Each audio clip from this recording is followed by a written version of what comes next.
Medical Intuitive Insights with your host, Dr. Gloria Warren, is a program that presents topics on medical intuition, holistic opportunities outside of mainstream society, and scientific research as applied today. Topics range from online intuitive readings to interviews unveiling alternative healing modalities and discussing them with inspirational leaders. Dr. Warren is the bridge within holistic arts while stressing the balance between the spiritual and physical self. So now, please welcome the host of Medical Intuitive Insights, Dr. Gloria Warren.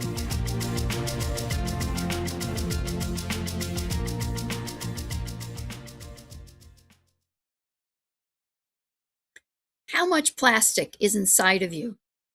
Is it in your water, your food, the air you breathe? Quite frankly, every week you eat equivalent to a whole credit card in plastic. That's 5 grams. Every week, the average person consumes this. It's in our water, our food, and even the air we breathe. Yes, you did hear that right, the air. But what does that mean for our health, our environment, and our future? To understand how plastic becomes part of our diet, first, we need to understand how it became part of our world. Plastic began as a miracle material, light, strong, moldable. The first fully synthetic plastic was Bakelite, invented in 1907 by Leo Baekeland. It could withstand heat, resist electricity, and be shaped into anything from telephones to jewelry. By the mid-20th century, plastics like polyethylene, polystyrene, and PVC had transformed manufacturing. They replaced glass, metal, wood with cheaper, lighter, and infinitely more versatile that was. It's fantastic, right? Plastic revolutionized medicine, transportation, and food preservation. But there's one thing we didn't fully consider. Plastics were designed not to break down. By the 1970s, global plastic production had skyrocketed. And now, according to the UN, United Nations, that is, environmental program, we produce over 400 million metric tons of plastic every year. Where does that go? And every year, nearly half of that is used for single-use items. 40% of all plastic products are used once and discarded within minutes. These fragments move everywhere, across countries, continents, through rivers, soil, and the air. They've been detected from the deepest ocean trenches to the peaks of the Himalayas. Altitude does not discriminate. A 2021 study, Science Advances, estimated that over 75% of all plastic produced is wasted, buried, burned, or adrift in the abyss of the never-ending environment. Once the environment, plastics don't disappear. These microplastics don't just float into the sea. They enter our food chain. They fragment into smaller and smaller pieces, but never truly vanish. The same durability that made plastic so useful is what makes it nearly immortal. And here's where the problem becomes personal. Plankton, the foundation of ocean's life, mistake them for food. Small fish eat plankton, larger fish eat small fish, and eventually those fish end up on our plates. In 2017, a study was published in Environmental Science and Technology. They found microplastics in over 80% of sampled fish species. 80%, and that was in 2017, I remind you. Now, in 2026, it's probably found in all the fish, I would think. Wouldn't you? Even sea salt, a symbol of purity, contains plastic. Sea salt. We buy sea salt. We buy regular salt even. That could be contaminated as well. In 2018, a global survey of 39 countries found that 90% of commercial sea salt samples contained microplastic fragments. Go figure. So when we talk about plastics in the ocean, it's not just an environmental story, it's a human story, because every ecosystem we touch eventually touches us. And that's where the story of plastic turns from miracle to menace. We made plastic to last forever, but did we mean for it to end up inside us? Let's discuss tracing the journey.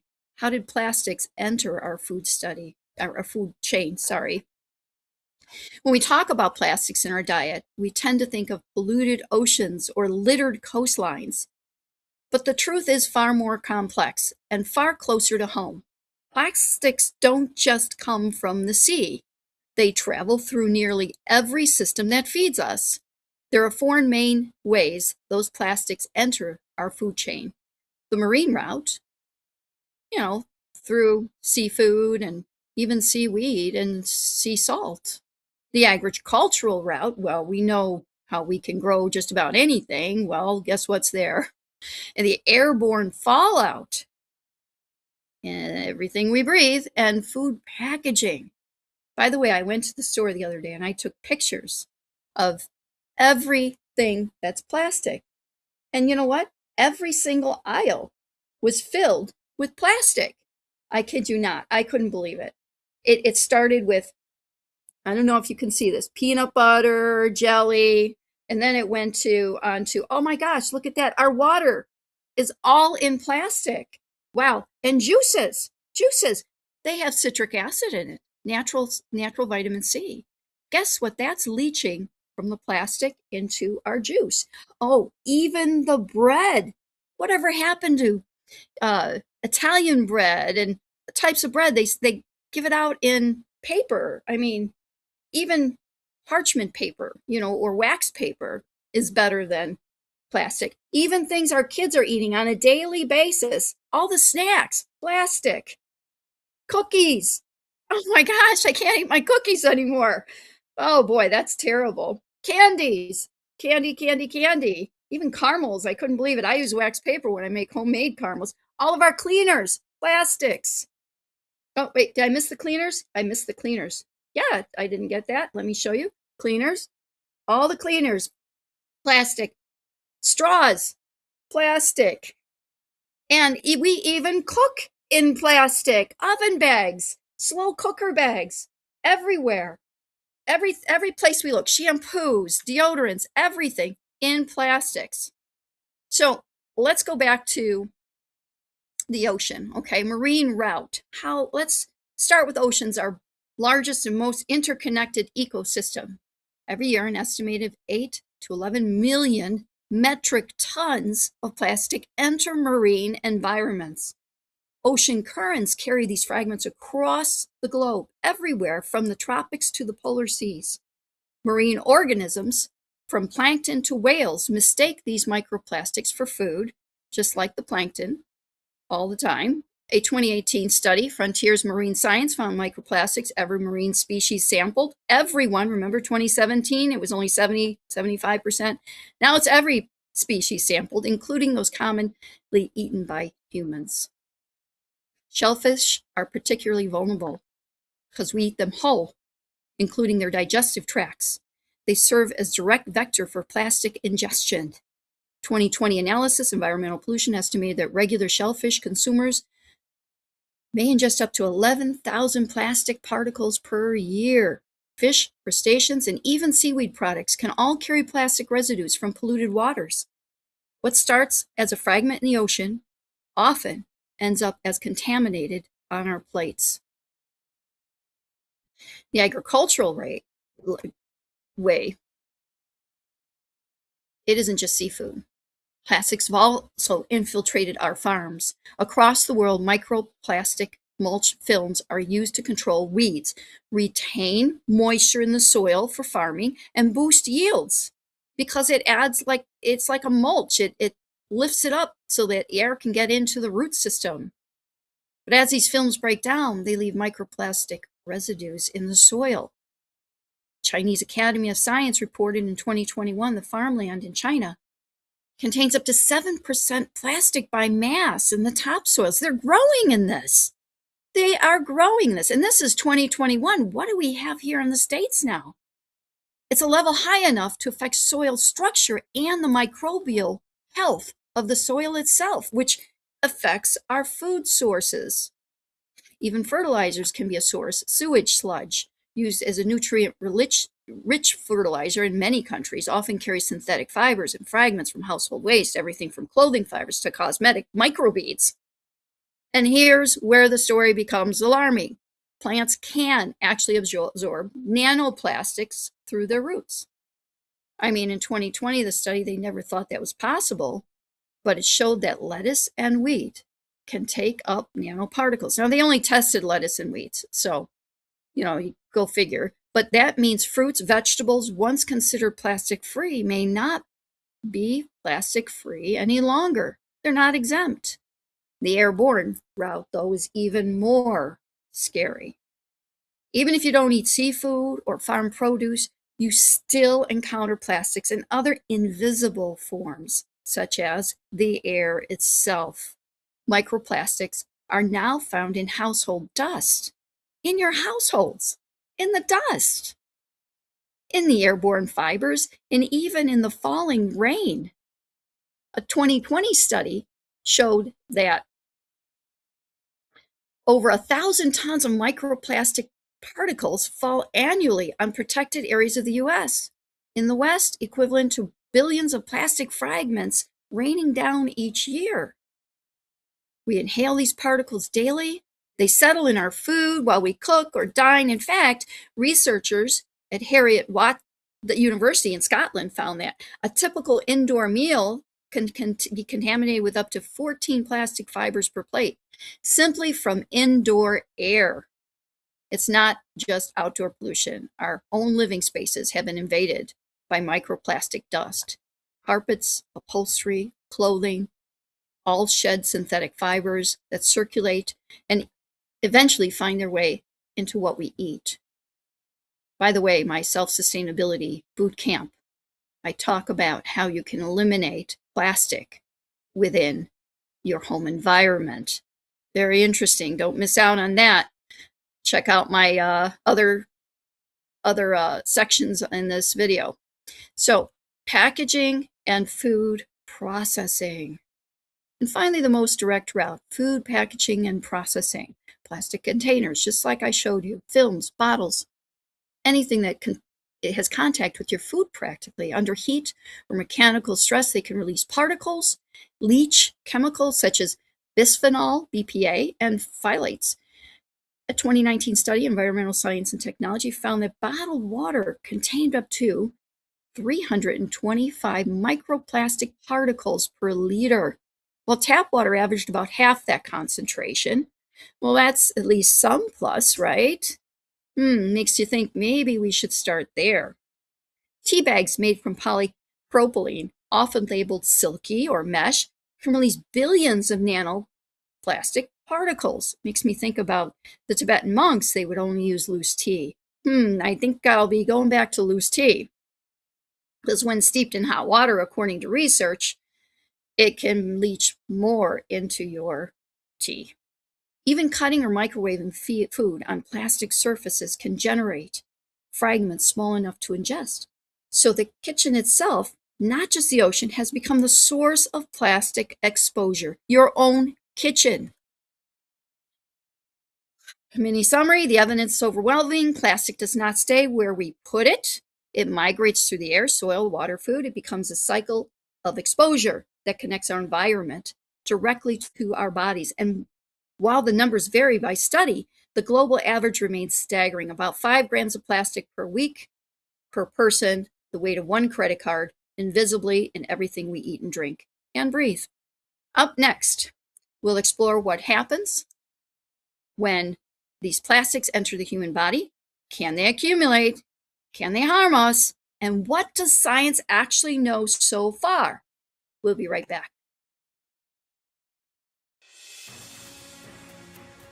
Mike Zorek, a 3-time California state champion in Greco-Roman wrestling at 114 pounds.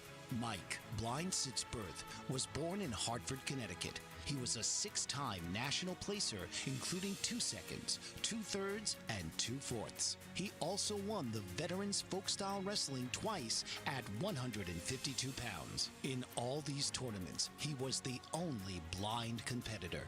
Nancy Zorick, a creative spirit whose talents have taken her to the stage and into galleries and exhibitions in several states. Her father, a commercial artist who shared his instruments with his daughter and helped her fine-tune her natural abilities, influenced her decision to follow in his footsteps. Ms. Zorick has enjoyed a fruitful career doing what she loves. Listen Saturday mornings at 12 Eastern for the Nancy and Mike Show for heartwarming stories and interesting talk. Are you struggling to care for elderly parents or a spouse? Do you wonder if being a caregiver is making you sick? Are you worried about taking time off work to care for elderly parents and balance work, life, and caregiving? Has caregiving become exhausting and emotionally draining? Are you an aging adult who wants to remain independent, but you're not sure how? I'm Pamela D. Wilson. Join me for the Caring Generation radio show for caregivers and aging adults, Wednesday evenings, 6 Pacific, 7 Mountain, 8 Central, and 9 Eastern, where I answer these questions and share tips for managing stress, family relationships, health, well-being, and more. Podcasts and transcripts of the Caring Generation are on my website, PamelaDWilson.com, plus my caregiving library, online caregiver support programs, and programs for corporations interested in supporting working caregivers. Help, hope, and support for caregivers is here on the Caring Generation and PamelaDWilson.com. Welcome back. Today's topic, the plastic age of environment to cells. We're now going to go inside the human body to see what's happening to plastic. We know that plastics travels throughout our environment, from ocean to soil, from air to food. But once they enter our bodies, what actually happens next? Until recently, scientists weren't even sure microplastics could make it past the gut. For years, the assumption was these particles were too large for the body to be passed and will be passed harmlessly. But new evidence has changed. Microplastics in human tissues. In 2022, research in Amsterdam made a striking discovery. For the first time, microplastic particles were found in the human body.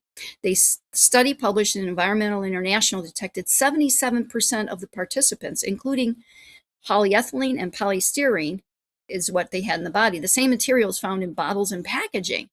A year earlier, in 2021, Italian scientists found microplastics embedded in human placental tissues. I hope you heard that right, human placental tissues. They were discovered in samples from women with healthy pregnancies, suggesting exposure is widespread, and that these particles can cross biological barriers once thought impermeable. Microplastics have also been detected in lung tissue and human stool. A 2020 study in Environmental Science and Technology found that every stool sample collected from participants in 8 countries contained measurable amounts of microplastics, confirming that ingestion is a daily global phenomenon. Go figure. So how is it? How does plastic travel inside us? Here's what the evidence suggests. Once inside the digestive tract, the small intestines, the smallest plastic particles, especially nanoplastics, can cross the intestinal wall. They're small enough to enter the bloodstream, travel to organs, and even interact with individual cells. Animal studies have shown that nanoplastics can actually accumulate in the liver, the brain, trigger immunity and inflammatory response. A lot of people are having problems. They're calling me, and I have them take a test that I sell on my through my website on plastic, what types of plastics are in your blood, and then we have a plastic detox kit too we sell. So it's very important. I will put that on the other sites for you guys to see. While human data is still emerging, the mechanisms appear to be similar. So there's no boundaries to this problem. In 2023, a study in particle and fiber technology found that when mice were exposed to nanoplastics through their water, the particles accumulated in their liver, brain tissue within just a few days. The results was oxidative stress, essentially a biochemical imbalance that damages cells in their brain. So the question is no longer if plastics can enter our bodies. The question is, what are they doing once they're there? So when it comes to chemical leaching and toxic load, microplastics aren't just inert fragments. They often carry a cocktail of chemical additives. And absorb pollutants, yeah, many of which are biologically activated. Common additives like bisphenol A and BPA and phthalates are known endocrine disruptors. They can mimic hormones such as estrogen and interfere with reproductive, metabolic, and developmental processes. Have you been having trouble perhaps carrying a child or having trouble conceiving a child? There's something to consider there. In 2021, the European Food and Safety Authority concluded that BPA exposure, even at low doses, can affect immune function. Yeah, it was a lot of the problems today out there. I mean, I'm a certified epidemiologist, and immune function has been a very big problem amongst most of the people I see. So meanwhile, phthalates have to make plastics flexible. They have been linked to fertility issues and metabolic disorders in numerous epidemiological studies. Plastics also act like tiny toxic sponges. They absorb persistent organic pollutants, PCBs, dioxins, and heavy metals from the environment. When these particles enter the body, they can potentially deliver more toxins directly to human tissue. This causes inflammation and immune response disorders. At the microscopic level, the immune system recognizes plastic fragments as foreign invaders. Macrophages, our body's cleanup cells, attempt to engulf them, surround them, but can't break them down. This triggers chronic inflammation. Seems to be another thing that comes along with what we're having trouble with in society today, especially here in the United States. I'm sure it's everywhere, though. Over time, inflammation can contribute to diseases ranging from arterial sclerosis and metabolic syndrome. Research at the University of Hull and Hull York Medical School reported in 2021 that microplastic exposure in laboratory settings can cause oxidative stress and inflammatory responses in human cell lines, essentially mimicking the cellular stress in chronic disease. So there's confirmation about the inflammatory responses in the cells. And they continued on about the stress in chronic disease, which I'm glad they did that study. Thank you very much. While these are early stage findings, they raise an important possibility that plastics in our bodies may not just pass through. They may actively interfere with our physiology. They actually set up camp. They're very comfortable in our bodies. Most of these plastics never leave our bodies. They just keep accumulating. So gut microbe effects are another emerging frontier in this research. Is the gut microbiome, specifically the vast community of bacteria and microbes that regulate digestion, immunity, and even mood. I am happy a lot. I don't know. Maybe I don't have as much. I am careful, but I know I have some too. Studies in animal models suggest that microplastics may alter the composition of gut bacteria. A 2020 study, environmental pollution study, found that exposure to polystyrene microplastics disrupt microbial diversity in mice, reducing the beneficial species and increasing inflammatory markers. Microbial diversity may also be affecting the types of bacteria in your gut, in your intestines. All the healthy bacteria may be hindered while bad bacteria could be extending. If similar effects occur in humans, microplastic ingestion could potentially contribute to conditions like gut dysbiosis. And there we have it, from metabolic syndrome to inflammatory bowel disease. This area of research is still young, but the pattern is consistent. Plastics interact, set up camp, and persist, leaving biological traces that we're only beginning to understand. Are we? I don't know about that.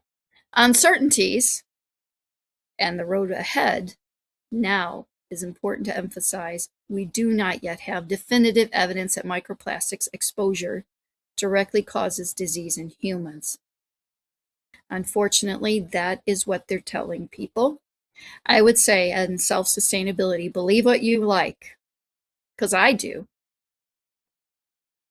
So the science is evolving, and we must interpret early results cautiously. No, that's the scientific approach. That's true. However, the fact that we can now detect plastic particles in the blood, lungs, placentas should be a wake-up call. It means exposure is not just environmental, it's biological. In a sense, plastics have become a new biomarker in the Anthropocene, the geological area defined by human impact. It's what we create, per se. Our next challenge is to understand how much exposure matters and what thresholds are safe, and how can we reduce the burden before health effects become widespread. So it's not just environmental, it's biological. It's so much more than that even. We are poisoning the earth, the whole earth right now, and we are hindering all the biological creatures and growth on the whole planet, which it's going to affect how they, because it does affect human fertility. It most likely would affect plant fertility. Crops are probably getting lower unless they use extra fertilizer and try to even vamp it up further. But what is the natural growth of crops without those added things that they place on the land? This is something that I'm going to talk to our agricultural expert on, and I'll see if I can find out some new information on that. Because I don't think it's just environmental and biological. Biological also does spread the boundaries of plants, animals, and everything else. But I think it's more in the plants as well. You're hindering our food supply and the growth of our food to support human life. I mean, when I was taking the pictures yesterday, you got to hear this. I was in the store and taking the pictures, and somebody approached me and they said, "What are you doing?" And I said, "Oh, I'm taking a picture of all the plastics for a show I'm doing." And she asked me a question. She goes, "Well, what about the aliens?" And I said, "The aliens?" And she said, "What about the aliens? I mean, wonder what they think." And I said, "That's a good thought. I'm not pro or con or anything on that topic. I just discussed it with her." And I said, "Yeah, with all the garbage we have floating around the earth up in space, all that debris, they're probably thinking all this plastic, and then they're looking at all the plastic inside, and they're like, they really don't care about their own lives because they're killing off their own human race." Think about that. There's a bigger picture here. Why are humans, the ones that are in charge of all the plastic making? I don't mean the small companies. I mean the people who decide different things on this planet. And we know there are people like that. Why are they trying to eradicate the human race in different ways? But plastic is a huge, huge biomarker. And it's doing just that. It's affecting life as we know it, and life in people and in plants. They didn't think plants could actually absorb microplastics, and then they found out differently. They found out, yes, they can absorb microplastics. And then they said, "Oh, but we don't think that, the body is going to be able to digest it." Well, guess what? It goes through our digestive tract, into our blood, into our brain, which hinders synaptic response. By the way, you have about, I don't know, somebody online shows a plastic spoon. He says, "You have this much plastic in your brain or more at any given moment." Well, I do believe that's true. I'm not promoting him or not promoting him. I'm just saying I do believe that comment is true. And that's why I think everybody should detox. So, commercial break here. When we return, we'll explore the good news, the solutions, the innovations, policies, and personal choices that can actually make a difference. Stay right there. We'll be right back. Master of words, powerful player. What life-changing words can Dr. Janet Smith Warfield pull out of her magical toolbox that just might mysteriously open a door you never knew was there? A door to free yourself from fear forever. Transform your rage into right action. Release your guilt. Position you into a life of freedom. purpose, passion, power, and peace, all quite suddenly, unexpectedly, and almost miraculously, with no effort on your part. Join Dr. Janet on Dancing with Words, Dancing with Wisdom, as she and her guests show you how words map our experiences, immersing you in a sound bath that relaxes your muscles, opens your mind, and supports you in co-creating your extraordinary life.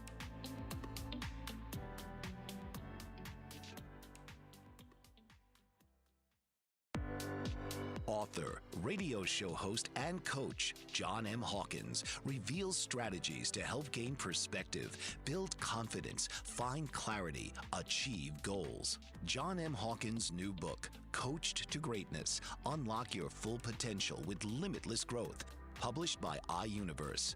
Hawkins reveals strategies to help readers accomplish more. He believes the book can coach them to greatness. Hawkins says that the best athletes get to the top of their sport with the help of coaches, mentors, and others. He shares guidance that helps readers reflect on what motivates them, rediscover and assess their core values, philosophies, and competencies, find settings that allow them to be the most productive, and track their progress towards accomplishing goals.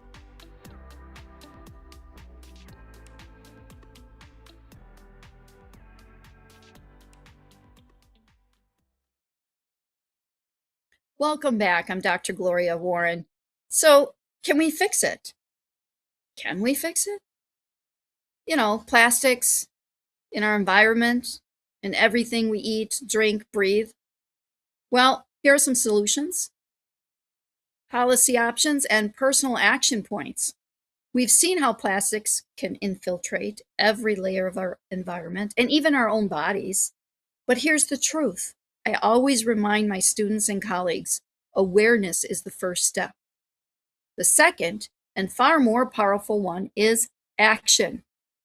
Yes, action. The global crisis on plastic, it's inevitable.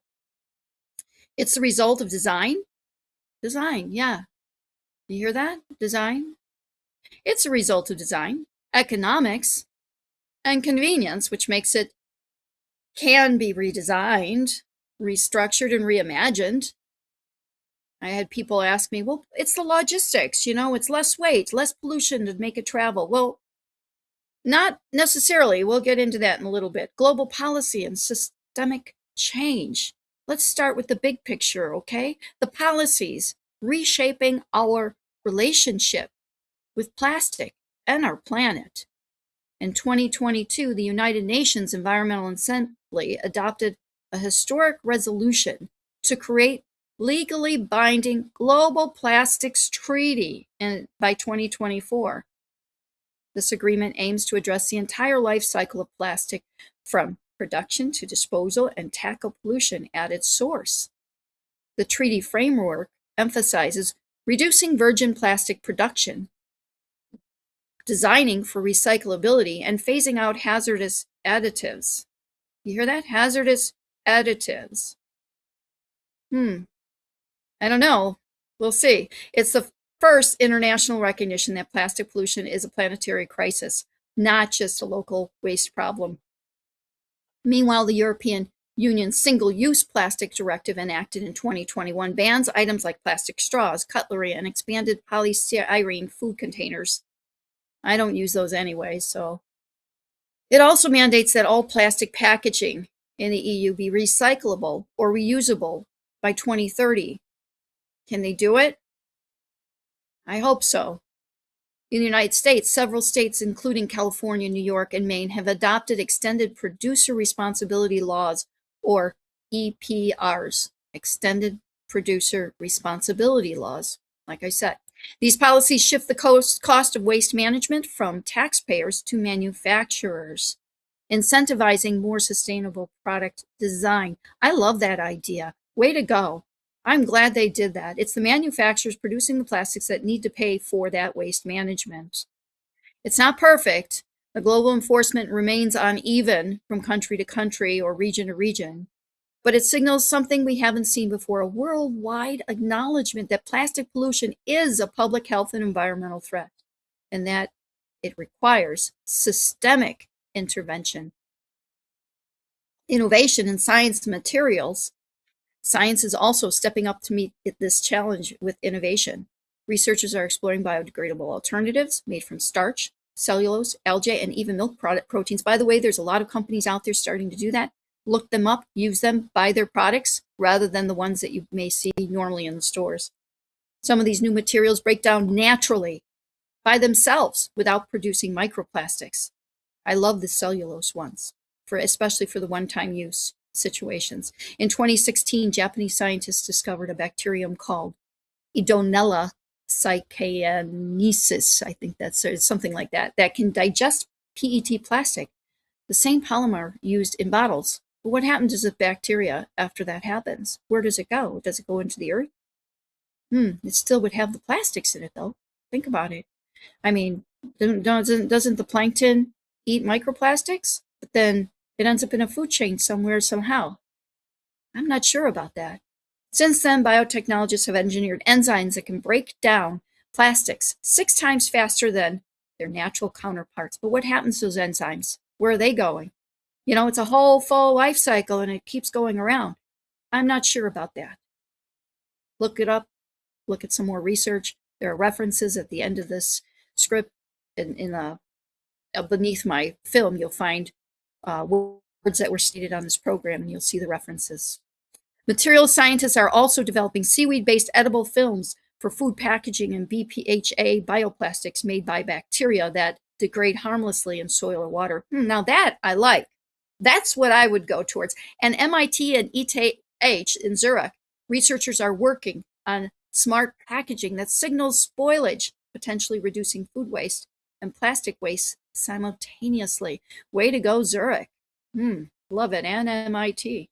The ultimate goal isn't to replace one plastic with another, but to reimagine materials, entirely creating packaging that fits into ecological cycles rather than breaking them down. So the industry shifts, and corporate responsibility, what happens there?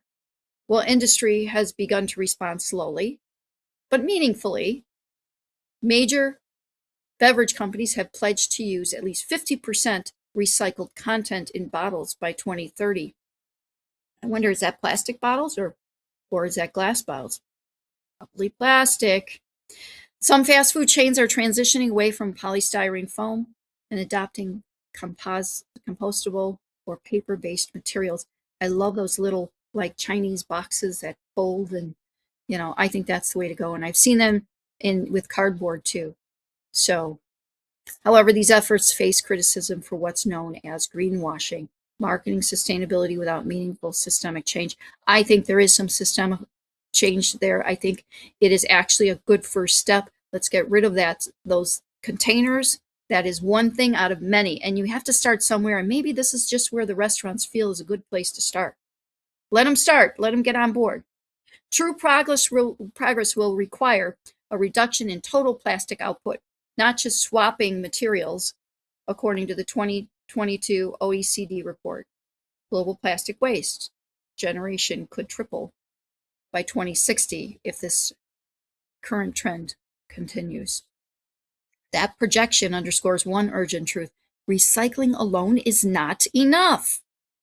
So the personal and community action, well, policy and innovation are vital. Individual choices still matter, especially when multiplied across millions of people.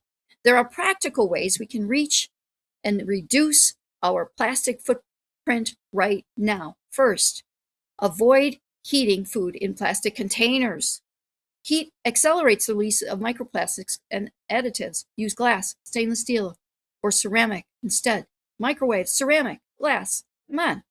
Second, switch from bottled to filtered water, tap water possibly.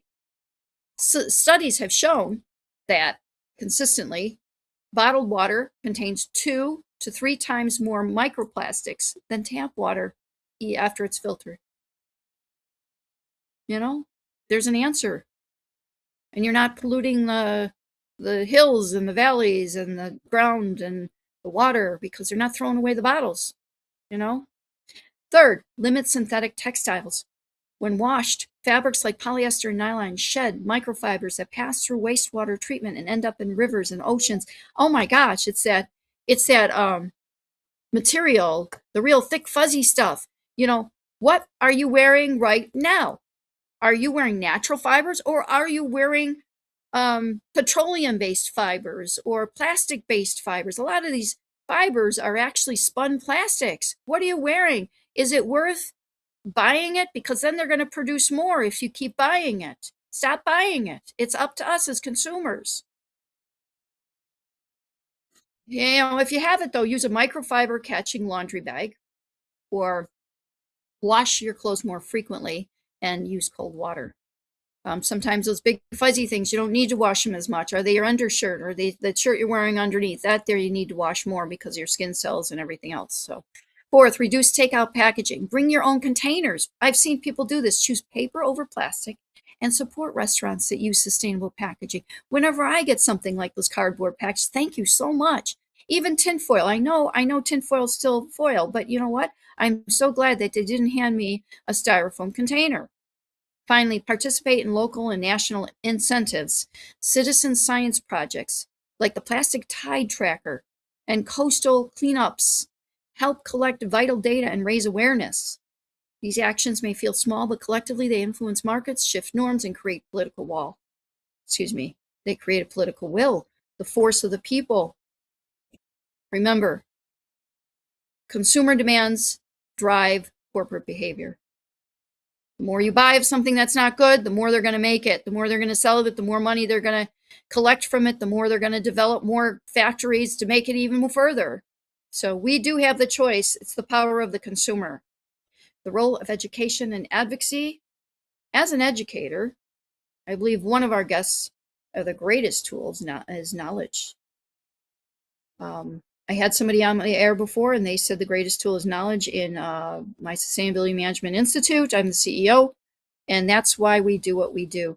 When people understand the science, they make better choices and demand better policies. Universities and schools are integrating environmental health and material science into their curricula. Hopefully not plastics.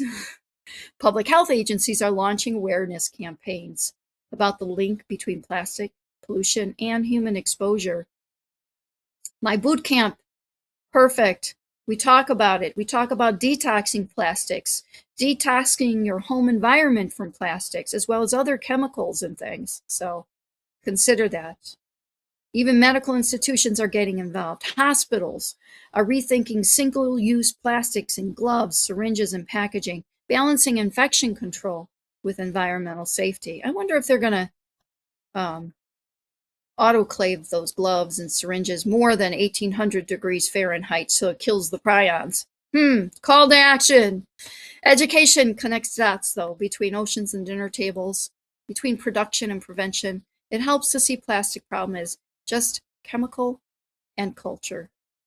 As we close, we can fix it.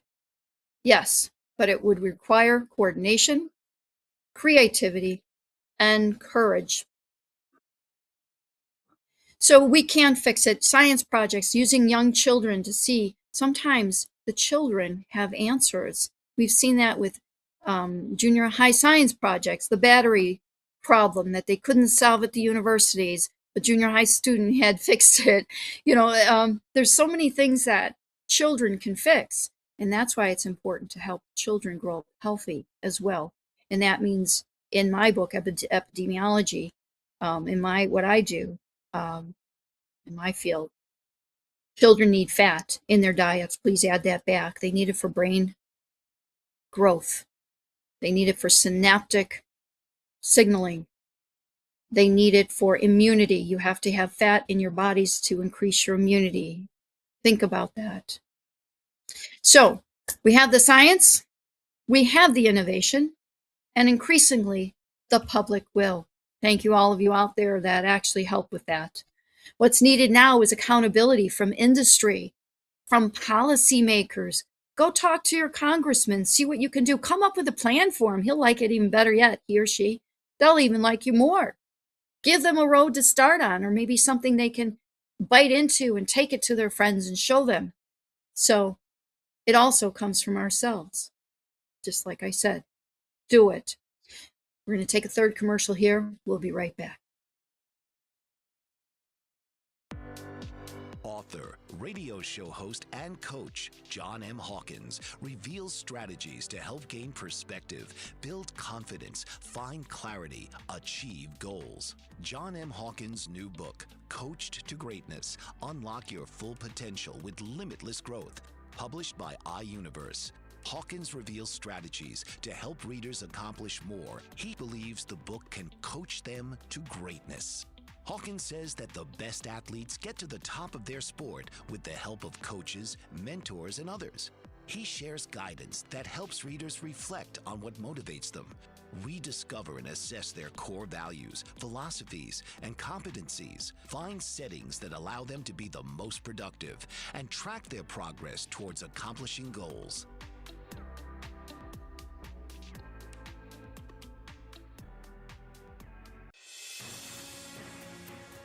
Mike Zorek, a three-time California state champion in Greco-Roman wrestling at 114 pounds.